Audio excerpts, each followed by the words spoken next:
कानून व्यवस्था चरमराई हुई थी लालू यादव के कालखंड में। अपहरण एक उद्योग बन चुका था। लालू यादव के शासनकाल में जो बिहार कर्ज से डूबा हुआ था, के दिल में बिहार बसता है और बिहारियों के दिल में मोदी जी बसने लगे। लोग तबाह थे, बिहार को बड़ा तौहीन के नजर से देखते थे। उसको उबारने का काम नीतीश कुमार की सरकार और भारतीय जनता पार्टी की सरकार। सूरज डूबने के बाद बहनें घर से नहीं निकलती थी। बिहार विधानसभा चुनाव का परिणाम आ चुका है और जिस तरीके से प्रचंड जीत वहां पर एनडीए को मिली है, इसमें कई फैक्टर ने वहां काम किया। लेकिन इस एनडीए की जीत का कुछ फैक्टर झारखंड से भी जुड़ा हुआ है। जिस तरीके से झारखंड भाजपा के पूर्व प्रदेश अध्यक्ष और राज्यसभा के सांसद दीपक प्रकाश को बिहार विधानसभा चुनाव के लिए सह प्रभारी का जिम्मा मिला, उसके बाद से लगातार जनवरी 2024 से दीपक प्रकाश ने बिहार कूच किया और बिहार में लगातार जो भी दिशा निर्देश केंद्रीय नेतृत्व की तरफ से आ रहा था, जो इनका अपना व्यक्तिगत राजनीतिक अनुभव था और जो बिहार के राजनीतिक समीकरण कह रहे थे, उन तमाम चीज़ों पर इन्होंने फोकस किया। आज हम इनसे सीधे तौर पर जुड़ेंगे और जानेंगे कि बिहार का ये जो प्रचंड जनादेश है, जो जनता ने वहाँ पर आदेश दिया है कि फिर से एक बार नरेंद्र मोदी के नेतृत्व में मुख्यमंत्री के चेहरे पे जिस तरीके से लड़ाई लड़ी गई, तो आगे किस तरीके से काम होगा और ये जीत क्या कहता है, चुनौती कितनी बड़ी है। दीपक जी, सबसे पहले आपको भी बहुत बहुत बधाई कि इस जीत में जिस तरीके से आपने वहाँ पर योगदान दिया। जीत मिली कैसे? जीत तो सब गए, सब कई तरह की बात कह रहे हैं, लेकिन ग्राउंड रिपोर्ट आप ही बताएंगे कैसे ये संभव हुआ। देखिए, बिहार संस्कार युक्त राज्य है, संस्कृति समृद्ध राज्य है और राजनीतिक परिपक्वता का वहाँ पर भंडार है।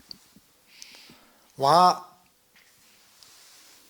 के लोग राजनीति और सामाजिक जीवन के ताना बाना को समझते हैं और विधानसभा के चुनाव के संदर्भ में अगर बात की जाए तो फिर से डबल इंजन की सरकार बनाने का जनादेश वहाँ के लोगों ने दिया है। उसके कई मायने हैं और कई अर्थ भी हैं। बिहार का हर बिहारी अपने स्वाभिमान के लिए लड़ाई लड़ रहा है, संघर्ष कर रहा था लालू यादव के कालखंड में। बिहार अमन पसंद राज्य है। लालू के शासनकाल में आतंक का राज था, घोटालों का राज था और कानून व्यवस्था चरमराई हुई थी लालू यादव के कालखंड में। अपहरण एक उद्योग बन चुका था। शाम के बाद, सूरज डूबने के बाद बहनें घर से नहीं निकलती थी। नौजवानों के पलायन का सिलसिला उसी वक्त जारी हुआ था और जारी इसलिए हुआ था कि बच्चों की पढ़ाई, कॉलेज की जो पढ़ाई थी वो कई सत्र पीछे हो जाता था, जिसके कारण नौजवान बिहार से पलायन करते थे। इस चुनाव की अगर बात की जाए तो नीतीश कुमार की सरकार, डबल इंजन की सरकार, भारतीय जनता पार्टी के समझौते वाली सरकार, संयुक्त सरकार, लालू यादव के शासनकाल में जो बिहार कर्ज से डूबा हुआ था, लोग तबाह थे, बिहार को बड़ा तौहीन के नज़र से देखते थे। उसको उबारने का काम नीतीश कुमार की सरकार और भारतीय जनता पार्टी की सरकार ने किया। और 2014 के बाद नरेंद्र मोदी जी की सरकार आने के बाद बिहार, जो पहले बीमारू राज्य के रूप में जाना जाता था, वह अब एक हंसता खेलता हुआ दौड़ता हुआ राज्य हुआ। चाहे वो सड़क का सवाल हो, चमचमाती हुई सड़क, बिजली आत्मनिर्भर रूप से बिजली आत्मनिर्भर हो चुकी है, हर घर में बिजली। पीने की पानी की सुविधा घर तक पहुंचाने का संकल्प जो लिया था उसको पूरा किया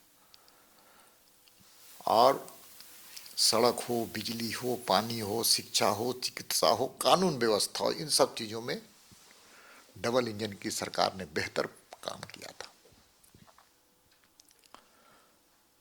और जिसके कारण आम जनता तुलनात्मक अध्ययन करने लगा।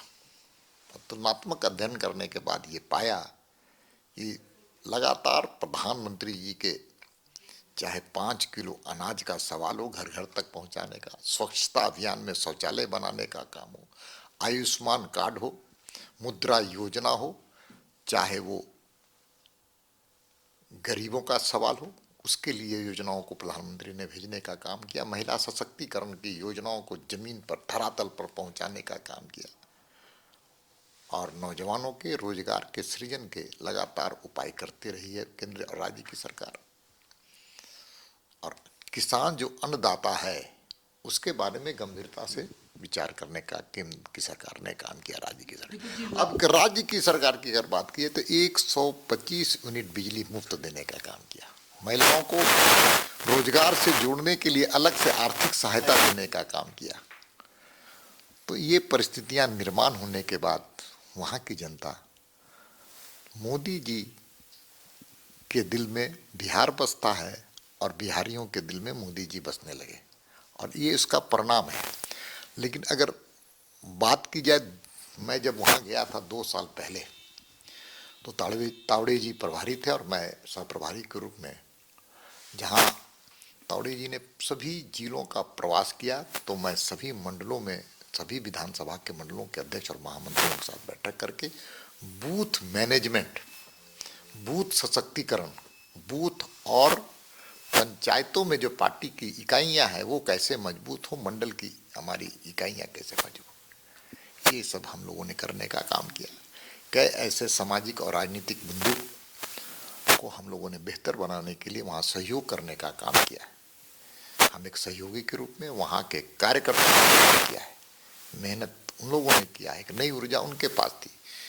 इसलिए अगर बात की जाए तो पूरे चुनाव को अगर सारांश में अगर बात की जाए तो मोदी जी का मैजिक, प्रधानमंत्री नरेंद्र मोदी जी की विराट स्वरूप, बहुआयामी व्यक्तित्व और आम लोगों के चेहरे पे मुस्कान लाने का उनके मन में एक प्रतिबद्धता, भारत विकसित भारत बने, इसके लिए बिहार भी विकसित बने, इसका प्रधानमंत्री जी के दिल में दिमाग। तो जहां प्रधानमंत्री जी योजनाएं जमीन तक पहुंची, वहीं दूसरे तरफ सम्मानित हमारे भारत सरकार के गृह मंत्री अमित शाह जी की रणनीति काम आई। उनकी रणनीति चुनावी दृष्टिकोण से, चुनाव के पहले से कार्यकर्ताओं को टिप्स देना, चुनावी मंत्र देना और बूथ स्तर से लेकर के प्रदेश स्तर के कार्यकर्ताओं को उन्होंने टिप्स देने का काम किया। वो बड़ा कारगर साबित हुआ है। वहां पर लगातार प्रवास, रात्रि विश्राम और हम जैसे कार्यकर्ताओं को भी प्रेरणा देने का काम किया। दीपक जी, अब जो परिणाम आया है, अब सबकी नज़रें हैं कि जब शपथ ग्रहण होगा, नया मंत्रिमंडल आकार में आएगा, जो वादे किए गए हैं उसको फिर धरातल पर उतारा जाएगा, तो नया स्वरूप किस तरीके से तैयार हो रहा है? देखिए, भारतीय जनता पार्टी एनडीए गठबंधन की सरकार जो है वो कथनी और करनी पर विश्वास करती है। चाहे मोदी जी हो, चाहे नीतीश कुमार जी हो, सब लोग गरीबी को नजदीक से देखा है और गरीबी को झेला है। इसलिए हर गरीब के चेहरे पर मुस्कुराहट आए, ये नई सरकार की प्राथमिकता है। महिलाओं को कैसे बेहतर रोजगार मिले, अपने पैरों पर वो कैसे खड़ी हो, ये सरकार की प्राथमिकता है। ये प्राथमिकता है कि युवाओं के रोजगार के सृजन हो, युवा अब बिहार से बाहर न जाए, बिहार में लोग, दूसरे राज्य के लोग आए रोजगार पाने के लिए। रोजगार सृजन की जो प्रक्रिया है वो कैसे बिहार में तेज किया जाए, उद्योगों का कैसे जाल बिछाया जाए और किस प्रकार से एग्रो इंडस्ट्री बेस्ड रोजगार उत्पन्न किए जाए, ये सरकार की प्राथमिकता है। कानून व्यवस्था मजबूत हो, हर आदमी का जीवन सुलभ हो, सहज हो और वो अपनी जिंदगी को बेहतर जी सके, ये राज्य सरकार की प्राथमिकता तो है ही, लेकिन केंद्र बिंदु विकास है, समावेशी विकास, सर्व समाज का विकास, किसी जाति, पंथ और किसी धर्म का विशेष का न करते समावेशी विकास, सबका विकास, ये नई सरकार की प्राथमिकता है। दीपक जी, जो नई टीम बनेगी अब नई सरकार में, जाहिर सी बात है सबकी पहली नज़र, सबकी इच्छा ही है जानने की कि जो कैबिनेट होगा, कैबिनेट का एक्सपेंशन जो होगा किस रेशियो में होगा, कैसे सब? देखिए, ये सारे विषय केंद्रीय नेतृत्व का है, एनडीए गठबंधन का है। ये सरकार संयुक्त 5 दलों का मिला करके ये सरकार बनने वाली है। इसलिए एक केंद्रीय नेतृत्व और सभी जो एलाइज पार्टियां हैं उनके नेतृत्व बैठ करके कैबिनेट के मंत्रिमंडल का कैसे गठन हो और कैसे बेहतर लोग आकर के बेहतर परिणाम दें, ये चिंता है सब लोगों की, और वो केंद्रीय नेतृत्व करता है ये काम। दीपक जी, 20 साल से मुख्यमंत्री नीतीश कुमार बिहार में है। ये चर्चा इस चुनाव में की गई एंटी इनकम्बेंसी मुख्यमंत्री के चेहरे के खिलाफ होगा, बिहार में जाति इक्वेशन कुछ कह रहा है, जिस तरीके से ये नैरेटिव सेट करने की कोशिश की गई कि नीतीश कुमार की उम्र हो चुकी है, चीज़ें भूलने लगे हैं, तो कहाँ आखिर एक ये बड़ी चूक आपके विरोधियों से हुई कि हारे तो ऐसे हारे कि समझ नहीं पा रहे, तो अब क्या करें? देखिए, विपक्ष नकारात्मक भूमिका में रहा है लगातार। नीतीश कुमार के काम के डंके की आवाज नीचे तक पहुंची है। विपक्ष ने नीतीश कुमार जी के बारे में व्यक्तिगत टिप्पणी करने का काम किया। ये दुर्भाग्यपूर्ण था। नीतीश कुमार जी पर इतने लंबे समय के शासनकाल में कोई भी भ्रष्टाचार के उंगली तक लोगों ने नहीं उठाया है। दूसरी तरफ परिवारवाद का भी कोई उन पर आरोप नहीं लगा है। और जिस हाल में लालू यादव ने शासन छोड़ा था, बिहार को बेहाल किया था, उसको बेहतर करने का काम भारतीय जनता पार्टी और नीतीश कुमार जी ने मिलकर के किया है।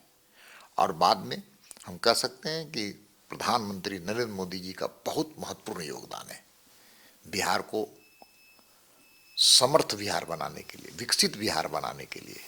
मोदी जी ने लगातार काम किया है उसके लिए। आप बिहार के सड़कों को जाके देखिए, किस प्रकार केंद्र की सरकार ने वहाँ पर सड़कों का निर्माण किया है। सड़कें इतनी अच्छी हैं कि आप कई ऐसे पुल पुलिया का ऐसा निर्माण हो कि आपको महसूस नहीं होगा कि हम इस प्रदेश में हैं जिस प्रदेश का हालत बेहाल लालू यादव ने किया था। बिजली की स्थिति अच्छी हो गई, पानी की स्थिति अच्छी हो गई, शिक्षा की स्थिति, सड़कें चमचमाती हैं। आप बिहार का किसी पटना से जाइए, अंतिम छोर में जाइए और फिर रात को लौट के आप वापस आ जाइए। दीपक जी, जो कमियां रह गई है अब तक, उसको इस टेन्योर में 25 से 30 फिर से नीतीश जो नारा लगा, उसमें आप लोग पूरा करेंगे? देखिए, विकास कोई एक दिन का काम, विकास एक सतत प्रक्रिया है। विकास कोई स्विच ऑन करके बिजली बल्ब जला देने की स्थिति में नहीं है, ये सतत प्रक्रिया है। मनुष्य की आवश्यकताएं अनंत हैं। इसीलिए विकास भी अपने लक्ष्यों को प्राप्त करने के लिए समय समय पर आगे बढ़ते चलेगा। और ये नरेंद्र मोदी जी की सरकार, मोदी जी की सरकार, केंद्र की सरकार और यहाँ पर डबल इंजन की सरकार जिसको हम कहते हैं, मिलजुल कर काम करेंगे तब ये स्थिति आएगी। जहाँ विपक्ष की बात कर रहे थे, जिस प्रकार से नकारात्मक, वहाँ पर कांग्रेस सफाचट हो चुकी है। और इसका मूल कारण है कि राहुल गांधी बिहार के नब्ज को नहीं पहचान पाते। जब एसआईआर के मामले में जिस प्रकार से उन्होंने जनता को दिभ्रमित करने का काम किया, तेजस्वी यादव ने जिस प्रकार से एसआईआर के मामले में तुष्टीकरण की राजनीति करने का काम किया, दोनों मिलकर के, ये उसका जवाब है। एसआईआर उसके लिए है, उन भारतीय ही भारत के लोकतंत्र को मजबूत करने के लिए भारत के चुनाव में सहभागी बन सकते हैं, मतदाता बन सकते हैं। कोई बांग्लादेशी घुसपैठी नहीं बन सकता है। और ये बांग्लादेशी घुसपैठियों को समर्थन कर रहे थे, ये उसका जवाब है। इसलिए राहुल गांधी जब तक कांग्रेस के राजनीति में रहेंगे, भारत की राजनीति में रहेंगे, तो कांग्रेस की हालत इसी प्रकार से होती चली जाएगी। कांग्रेस की दुर्गति को कोई रोक नहीं सकता है। हम तो डूबे हैं सनम, तेजस्वी को भी ले डूबेंगे, ये कांग्रेस की चाल है। दीपक जी, एक आखिरी सवाल आपसे कर ले। आपको भी याद होगा 25 साल अब झारखंड बने हो गए, बिहार से अलग हुए। बिहार जब अलग हुआ था तो एक गीत भोजपुरी की आई थी कि अलगा भैले झारखंड अब खैया शकरकंद। अब बिहार से घूम कर आ रहे हैं, आप झारखंड देख रहे हैं। इस गाने को अब आप किस तरीके से देखते हैं? अब मैं इसको उलट के समझना चाहता हूं। बिहार की गति तेज होती चली गई। बिहार अपने लक्ष्यों को प्राप्त करने में बहुत तेजी से आगे बढ़ रहा है। हम भी अलग राज्य के आंदोलनकारी हैं, हमने भी जेल की यात्रा की, हमने भी आंदोलन किया अलग राज्य के लिए। और जब आंदोलन करते थे अलग राज्य का निर्माण करने के लिए, तो ये मन में और जहन में रहता था कि बिहार से अलग होकर के झारखंड बनेगा या वनांचल बनेगा तो समृद्धशाली होगा, हर चेहरे पर मुस्कान होगी, सड़क अच्छा होगा, बिजली अच्छा होगा, जो इंफ्रास्ट्रक्चर है वो बेटर होगा, यहाँ के आदिवासी, मूलवासी या अन्य लोगों के जीवन अच्छे होंगे, सुलभ होंगे। लेकिन आज जो परिस्थितियां हैं उस पर हम सब लोग शर्मसार हैं, क्योंकि हम लोगों ने भी अलग राज्य का आंदोलन किया था, ईमानदारी पूर्वक किया था। लेकिन आज हम सब लोगों को आत्मचिंतन करने की जरूरत है। जब बिहार आगे बढ़ सकता है तो हम क्यों नहीं आगे बढ़ सकते? वहाँ की सड़कें अच्छी हो सकती हैं तो हम अच्छे सड़कों का निर्माण क्यों नहीं कर सकते हैं? वहाँ पर अगर स्कूल और चिकित्सा का स्थिति अच्छी और बेहतर है तो हम क्यों नहीं कर सकते हैं? हम इंफ्रास्ट्रक्चर में उससे बेटर क्यों नहीं कर सकते हैं? क्योंकि मेरे पास तो आर्थिक संसाधन है, हमारे पास भू संपदा है, खनिज संपदा है, मानव संसाधन है। लेकिन नेतृत्व की इच्छा शक्ति समय समय पर भटकने के कारण ये स्थिति आज निर्माण हुई है। आपने अभी सुना कि किस तरीके से बिहार की राजनीति में जो एक प्रचंड जनादेश आया, वहाँ से लेकर और बिहार में आगे आने वाले समय में क्या कुछ होगा, तमाम चीज़ों को लेकर दीपक प्रकाश जी ने अपनी बातों को संक्षेप में रखा। फिर से केंद्रीय नेतृत्व का बुलावा है, दीपक जी जा रहे हैं बिहार, नई सरकार शपथ ग्रहण करेगी, नई सरकार आकार में आएगी। उसके बाद फिर हम कभी किसी मौके पर दीपक जी से मिलेंगे और जानेंगे कि अब से लेकर उस वक्त के दौरान जो वादे इन लोगों ने किए थे बिहार को लेकर वो कहाँ तक पहुँचे। तब तक के लिए आप देखते रहिए न्यूज़ 11। धन्यवाद।